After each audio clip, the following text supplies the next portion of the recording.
I spent 12 years earning the same base salary. It took Vantage Meridian's biggest competitor 12 minutes to decide I was worth $245,000 a year, a six-figure signing bonus, and 4% ownership in a division that did not exist yet. My CEO laughed when I resigned. 18 months later, he was explaining to the board why that new division had taken most of his municipal business. But on the morning it began, I was sitting across from Gordon Pike while he explained why I had not earned a raise.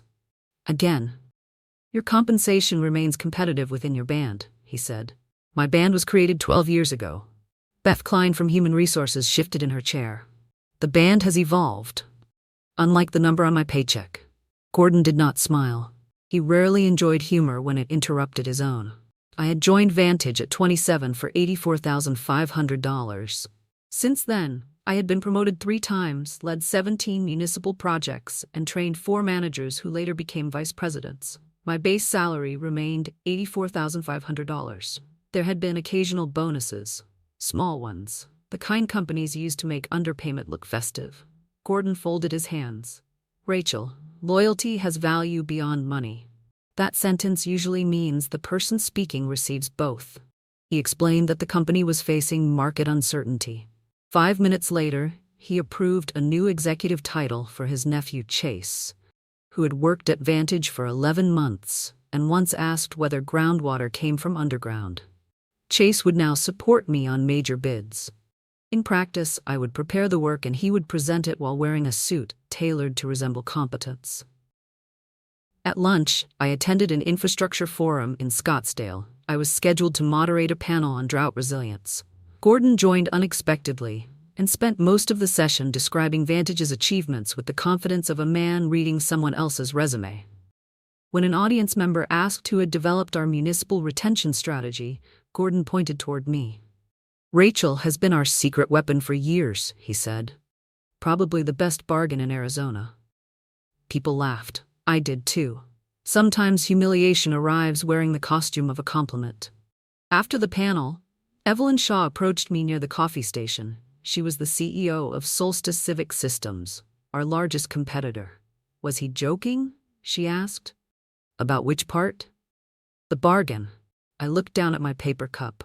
"I'm not discussing my salary with a competitor." "Good answer." She handed me her card. "I'm not asking for Vantage's information. I'm asking whether you have ever considered what your judgment is worth without Gordon standing in front of it."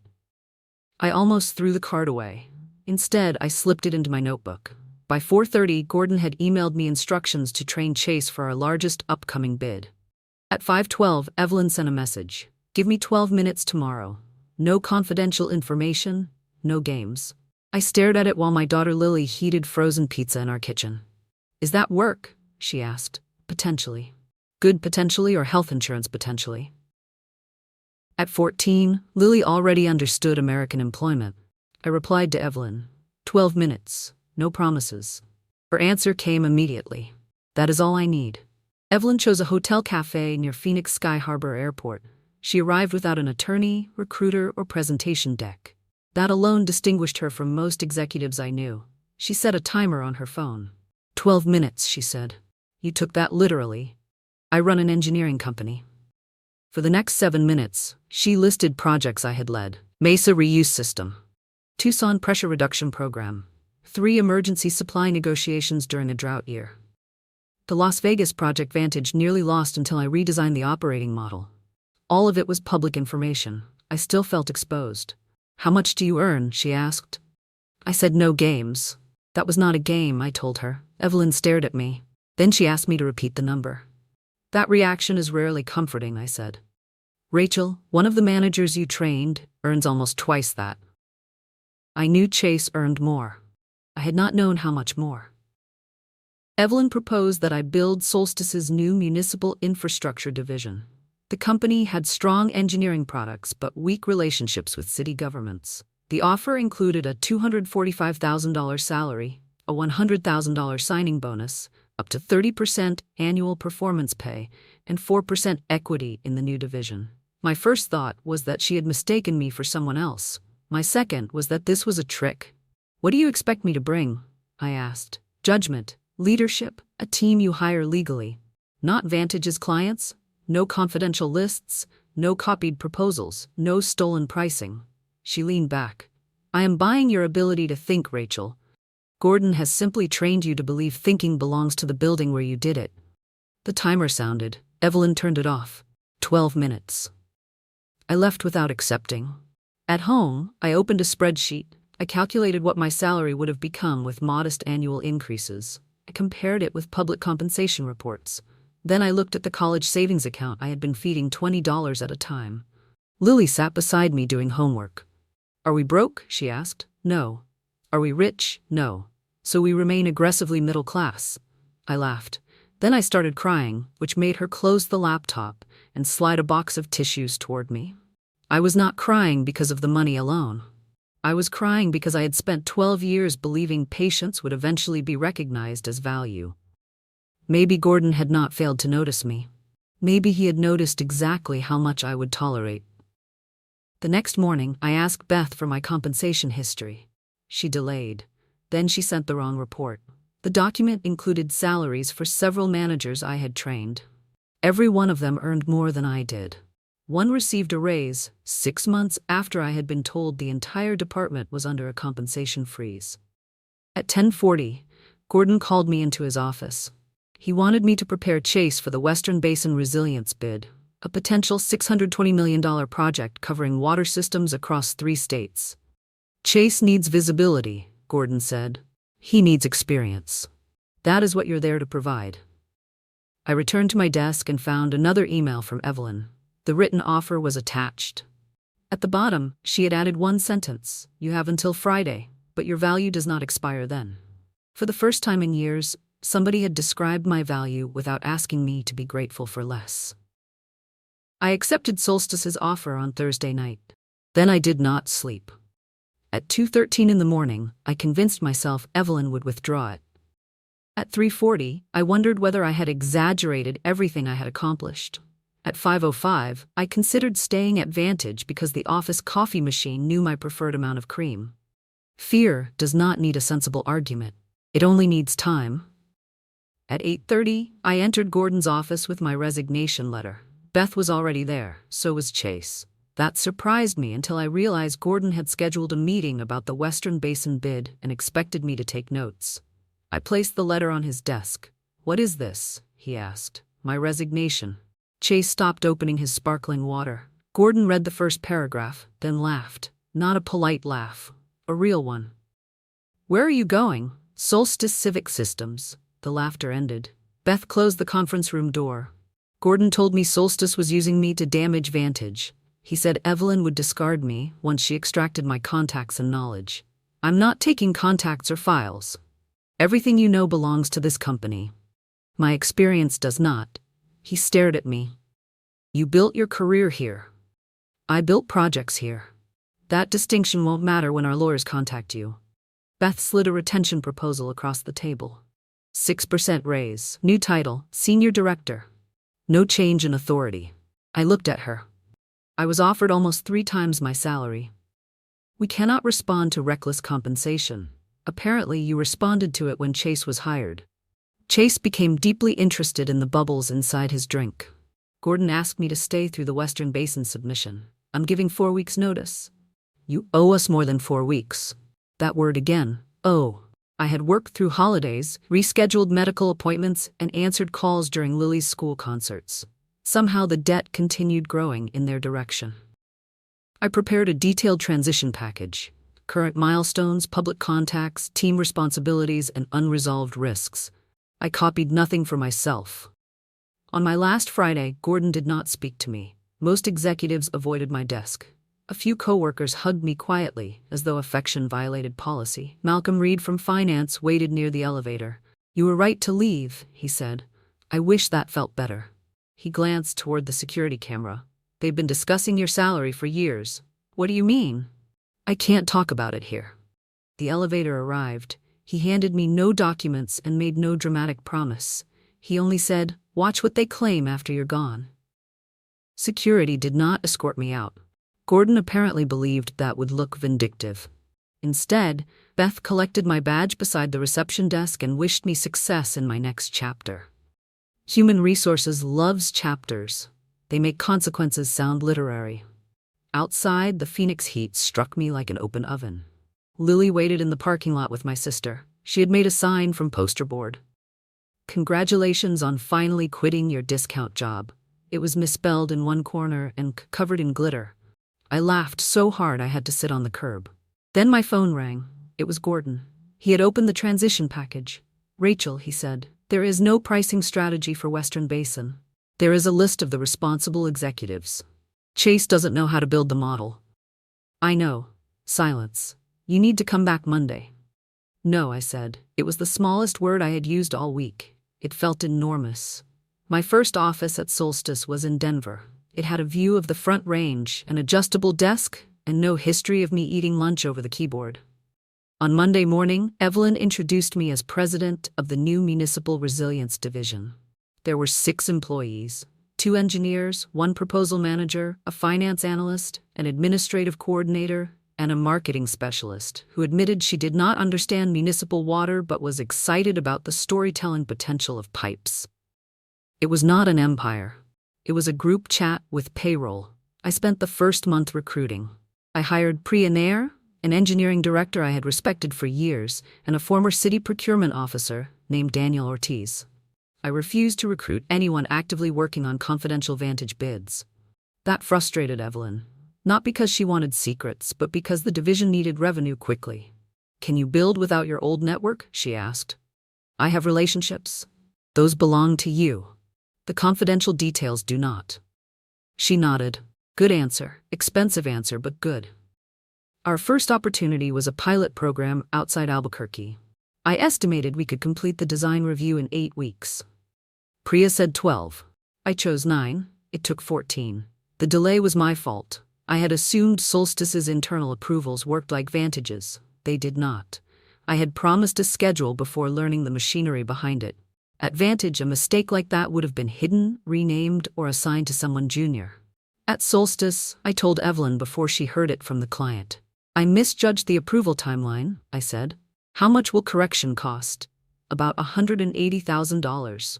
"Can the client still meet its deadline?" "Yes, if we add a second engineering team." She stared at me long enough to make my stomach hurt. Then she approved the cost. "No performance warning?" I asked.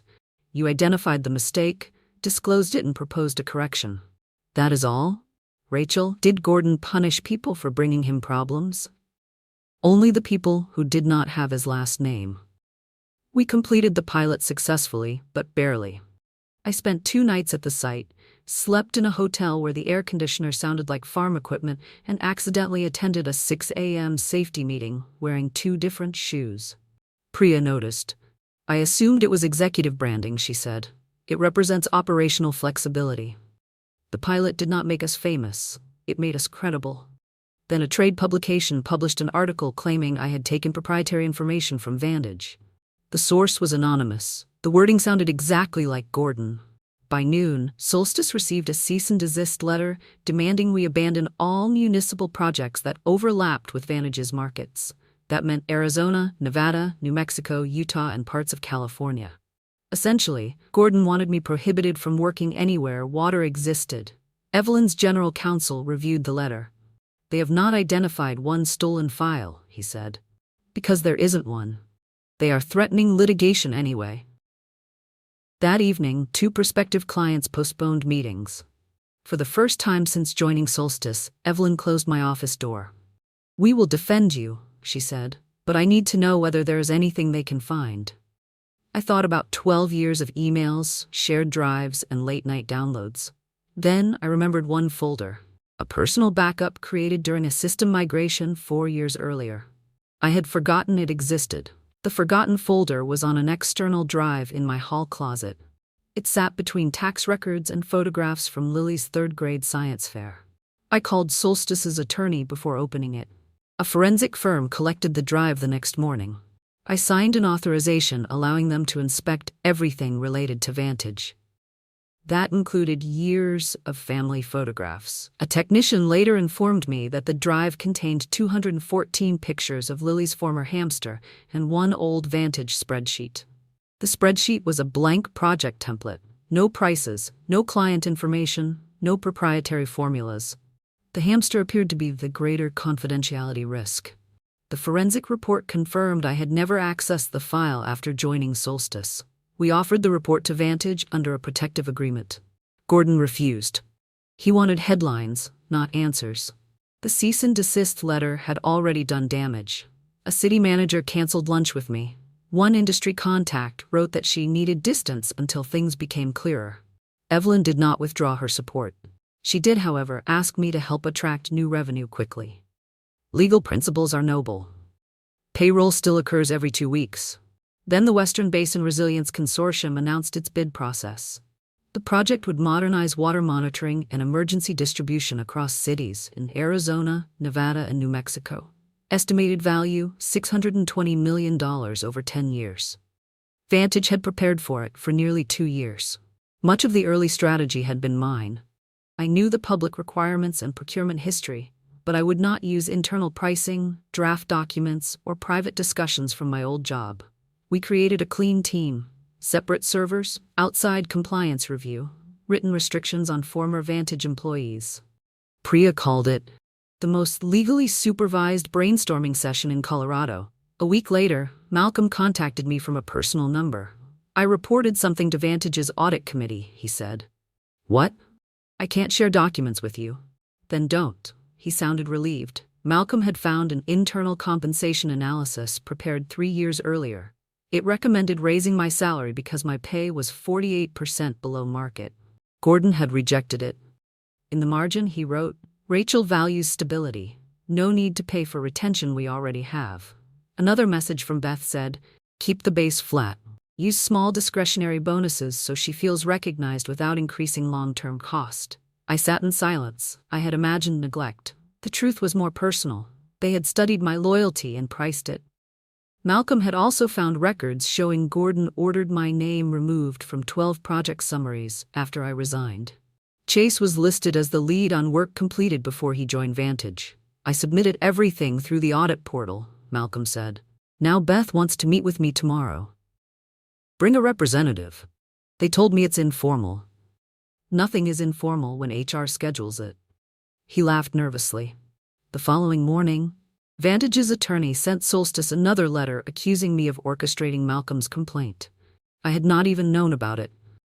That afternoon, Western Basin officially invited both Vantage and Solstice into the final bidding round. We had 90 days. Gordon had 12 years of my old work. I had 90 days to prove the work had never depended on his logo. Western Basin required 3 things: a technical design, a 10-year financial model, and a public presentation before representatives from 11 cities. Vantage submitted the lowest price, 19% below ours. When Priya saw the number, she removed her glasses and said something in Hindi that did not sound encouraging. They cannot deliver at that price, she said. I know. Should we reduce ours? No. Should we panic? I have scheduled that for Thursday. Vantage's proposal promised full deployment in 18 months. Our engineering estimate was 30. Evelyn pushed us hard. She did not order us to copy Vantage's number, but she asked whether we had built too much caution into the model. Maybe we had. For 2 weeks, we reviewed every assumption. We cut travel, redesigned procurement, and negotiated supplier terms. We brought the price down 8% without changing safety or staffing. Not 19. An old Vantage colleague offered to send me Gordon's internal cost sheet. I refused before she finished the sentence. Part of me wanted it. I am not proud of that. After 12 years of being exploited, the idea of using their own numbers against them felt less like theft and more like poetic accounting. But poetry does poorly in court. Our final plan used phased deployment. Cities with the highest drought risk would go first. Local crews would be trained instead of replaced. Performance payments would depend on verified water savings rather than optimistic projections. At the presentation in Phoenix, Gordon sat in the front row. Chase presented Vantage's proposal. He read directly from slides containing phrases I had written years earlier.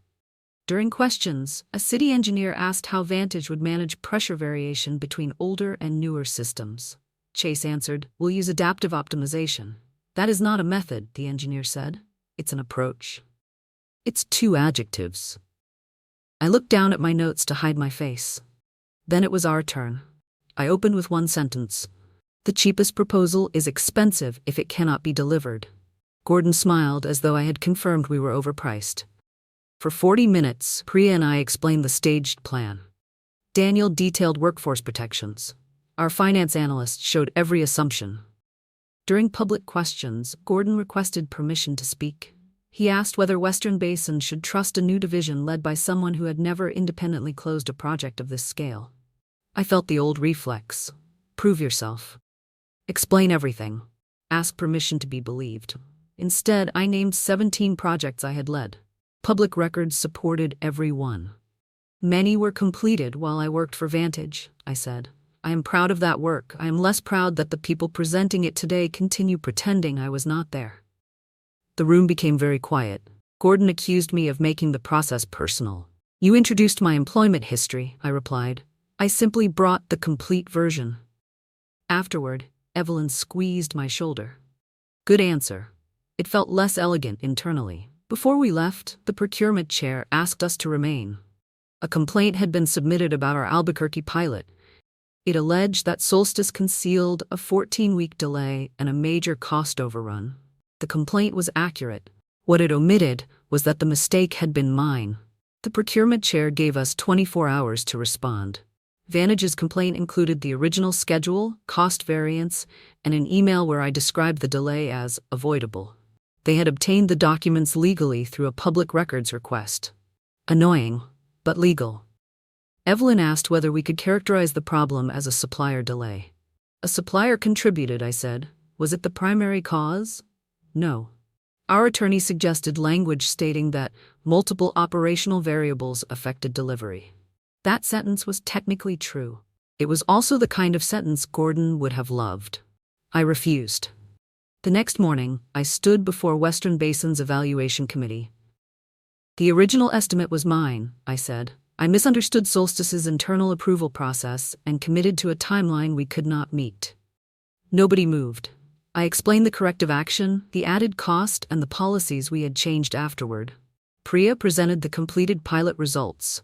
The project was late. It also exceeded its performance target by 11%. One committee member asked why they should trust me after I had miscalculated.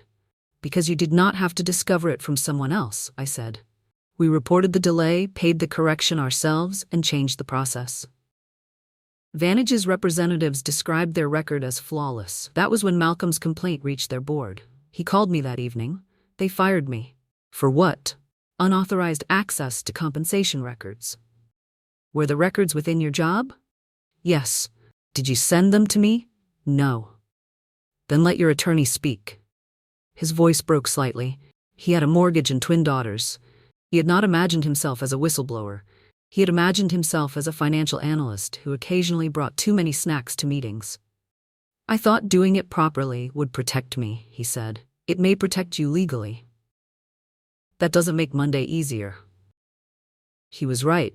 I connected him with counsel, but did not ask for evidence. The audit committee had already engaged an outside firm. Their initial review found more than compensation manipulation. Vantage had been shifting cost overruns from completed projects into future budgets. That allowed executives to claim higher margins and receive larger bonuses. Western Basin delayed the award. Solstice's investors became nervous. Evelyn's board questioned whether the new division should continue consuming capital. At home, Lily found me sitting at the kitchen table surrounded by bid documents. Did you lose? She asked. I don't know. Did you lie? No. Then you probably lost differently. I stared at her. What does that mean? I don't know. It sounded wise. She took an apple from the counter and left. The next week, Vantage offered 3 members of my team large raises to leave Solstice. One accepted. I did not blame him. That was an important sentence to believe and a difficult one to feel. Then Western Basin requested a final clarification meeting. The agenda contained only one item: reliability of bidder financial representations. Vantage had submitted certifications stating all project costs were complete and accurate. The audit suggested they were not. For the first time, the question was no longer whether I had been underpaid. It was what Gordon had been hiding with the money he saved. Vantage's external audit lasted 6 weeks. During that time, Western Basin froze the selection process. Solstice cut travel. Evelyn delayed hiring. I reduced my own bonus target before asking the team to accept temporary limits. Nobody applauded. People with rent rarely celebrate leadership symbolism. The audit found that Vantage had moved more than $41 million in project overruns into future operating categories. It also found a consulting company owned by Gordon's cousin had received $6.8 million for strategic procurement services. Investigators could not identify any services. The cousin did own a boat named Strategic Asset. Subtlety had left the industry. Beth's compensation files revealed another pattern. Salary increases for long-term technical employees had been repeatedly denied under supposed budget restrictions. During the same years, executive bonuses grew by 62%. The money had existed, it had simply traveled upward. Gordon was suspended. Beth took leave for personal reasons, which appeared to involve 3 attorneys and an inability to locate her company laptop. Malcolm was offered reinstatement. He declined until Vantage agreed to back pay, legal expenses, and a written correction of his personnel record. I was asked to testify at a public procurement hearing. Gordon's attorney tried to make the hearing about my resentment. Miss Morgan, you left Vantage because you wanted more money, correct? I left because another company paid market value for work Vantage already relied on. So this is financial. Employment usually is. A few people laughed. He asked whether I wanted Vantage to lose Western Basin. I want the consortium to choose the proposal most likely to work. That was not my question. It was the useful answer. I described our bid process, separation controls, and decision to disclose the Albuquerque delay. I did not accuse Gordon of crimes. The documents were doing well without my assistance. 2 weeks later, Western Basin announced its decision. Solstice won. Not because Vantage had been disqualified. Their proposal remained under consideration after the company replaced several executives and corrected its financial statements. We won on the final scoring.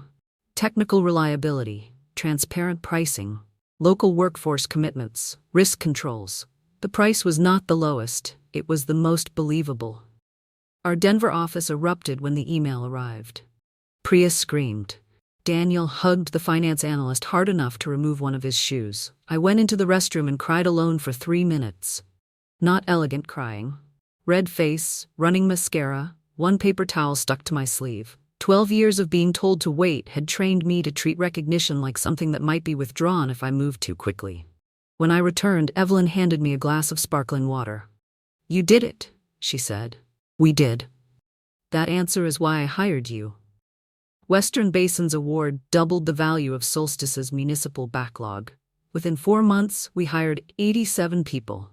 Vantage's problems continued. The board fired Gordon for cause and canceled his unvested stock.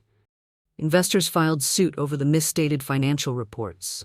Municipal agencies demanded repayment on improperly billed contracts. Then federal investigators opened a case involving the consulting company owned by Gordon's cousin. Gordon had spent years calling my salary a cost. Now every dollar he had redirected was being counted. Winning Western Basin did not make us successful. Delivering it did. The first year was brutal. One city delayed permits, a supplier missed a manufacturing date. A summer heat wave forced us to change installation schedules.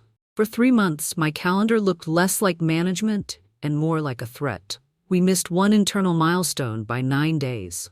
This time, the client heard it from us before the deadline passed. We added crews and recovered the schedule without hiding the cost. By the end of the first year, the initial systems reduced emergency water loss by 13%.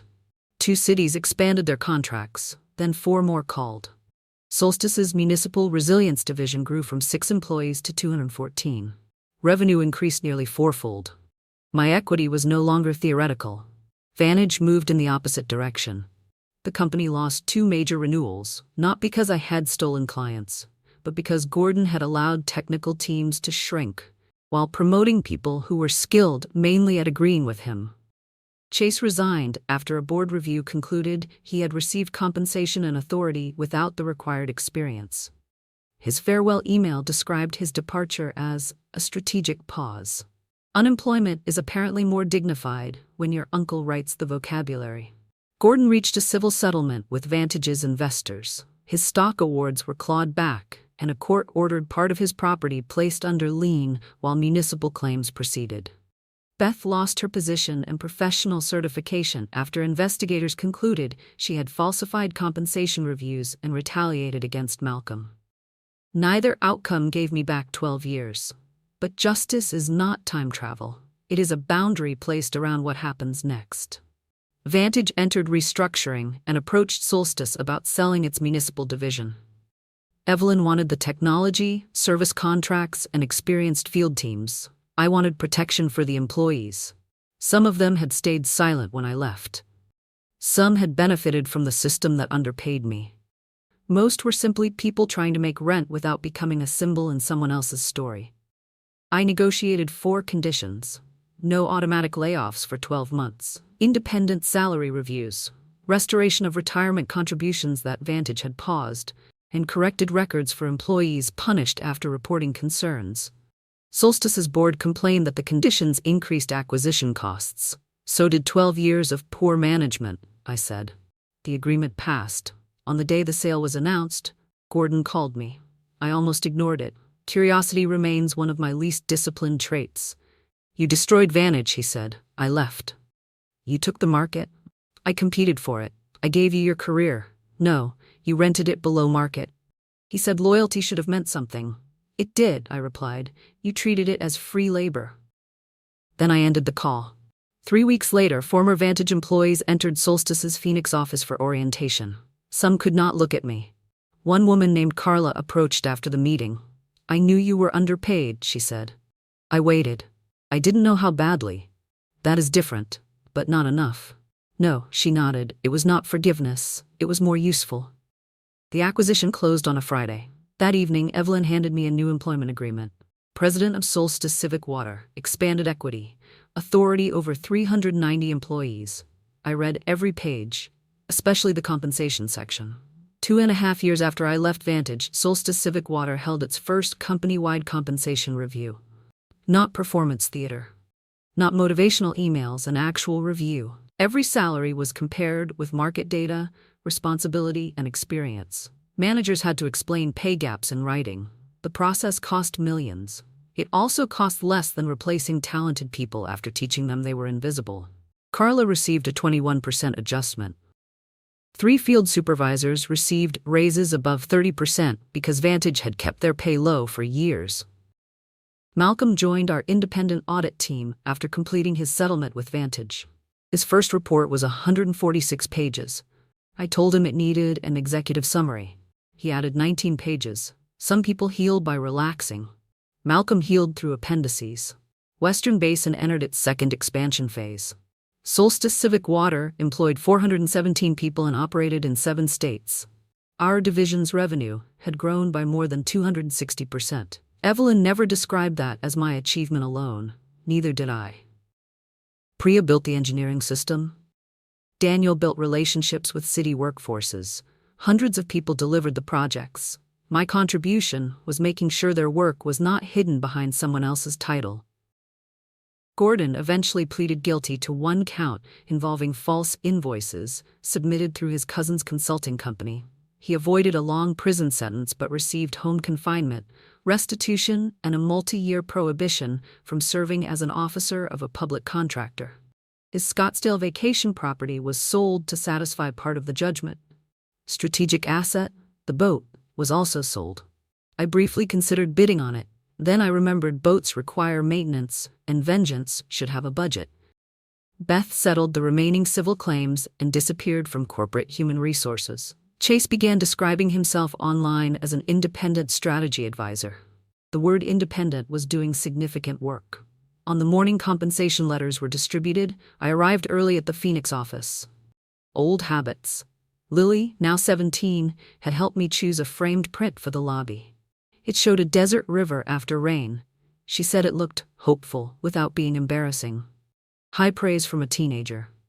At 9, employees began opening their letters. Some smiled. One person cried. A maintenance supervisor named Jerome came to my office holding his adjustment notice. I thought this was a mistake, he said. It isn't. Nobody has reviewed my salary in 9 years. I know. He looked at me for a long moment. Why are you doing this? Because staying should not make you cheaper.